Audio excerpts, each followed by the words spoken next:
October 12th, Pakistan's Army Chief, General Pervez Musharraf, returns home after visiting Sri Lanka.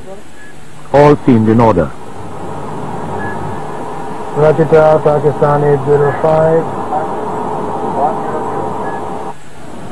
I was totally relaxed and didn't expect anything other than I was preparing to meet the Prime Minister, and I was sort of putting my thoughts in order, what all I'm going to talk to him on, how the army could contribute towards improvement of governance. What Musharraf didn't know was that 2 hours earlier he'd been sacked by the Prime Minister. On entering Pakistani airspace, the pilot contacted Karachi airport. Karachi radar, this is Pakistan 805, be advised. The first alarming instructions from the air traffic control was the instructions that Pakistan 805, you are not permitted to land at any airfield of Pakistan, and that you may proceed anywhere else at your own risk.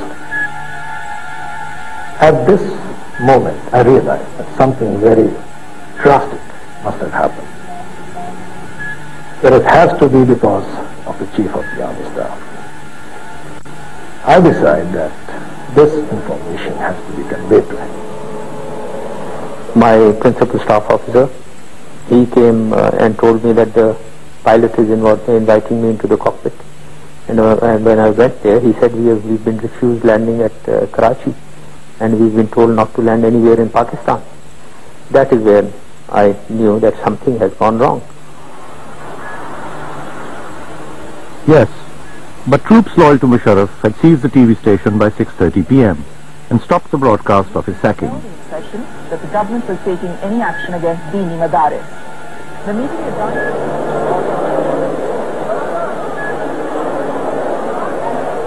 In the seesaw for power, the government posted the police at Karachi airport to make sure that Musharraf's plane, which was running dangerously low on fuel, was not allowed to land.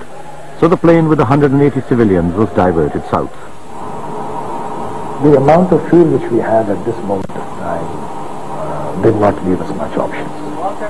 Having India on the right and Iran on the left, the sea in the south doesn't leave us much option anyway. So I did mention a field in India.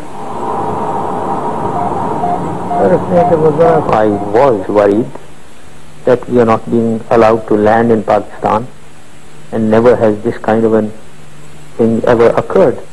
And more than that, when the pilot told me that we can only go to India, and obviously that I said, oh my dead body, we are not going there. We'll land at Karachi at whatever cost.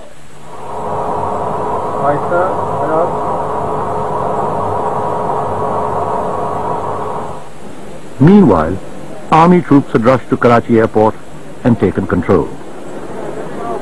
Myself and some journalists, we were in one car and we were going to the airport, and then we saw a big convoy of the Corps Commander, General Usmani, and he was rushing to the airport. Usually the Corps Commander stops at signals and, not unlike the other ministers and all.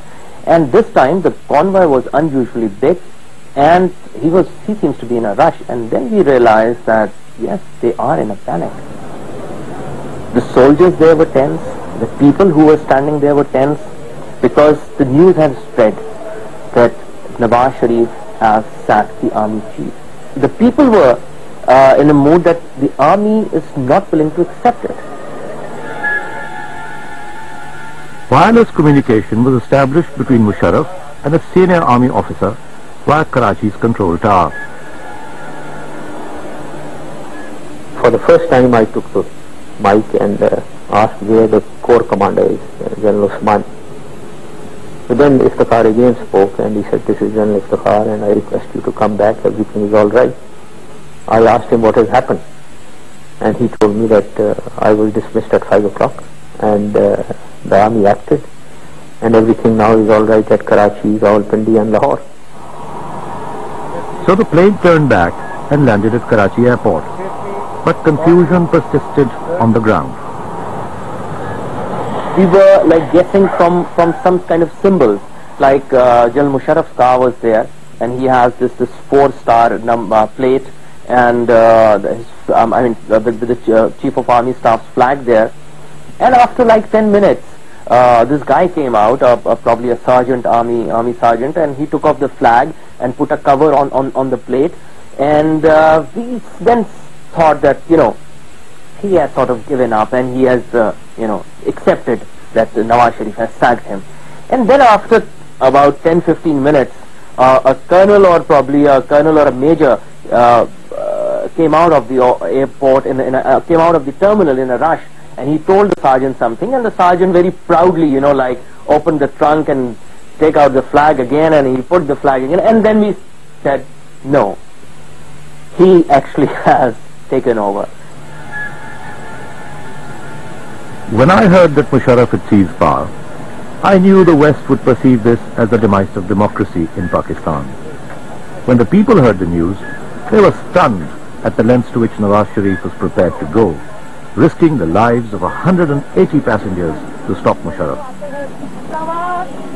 I can't imagine this kind of a response by anybody. I just would I just think that he suffers from a sense of insecurity. He wasn't sure of himself. He didn't have confidence in himself. Maybe he was too scared of me. He didn't want me to land even. Maybe he knew what, I don't know, he was maybe too scared of the consequences if I put my foot on Pakistan. But maybe he didn't know how loyal my people were.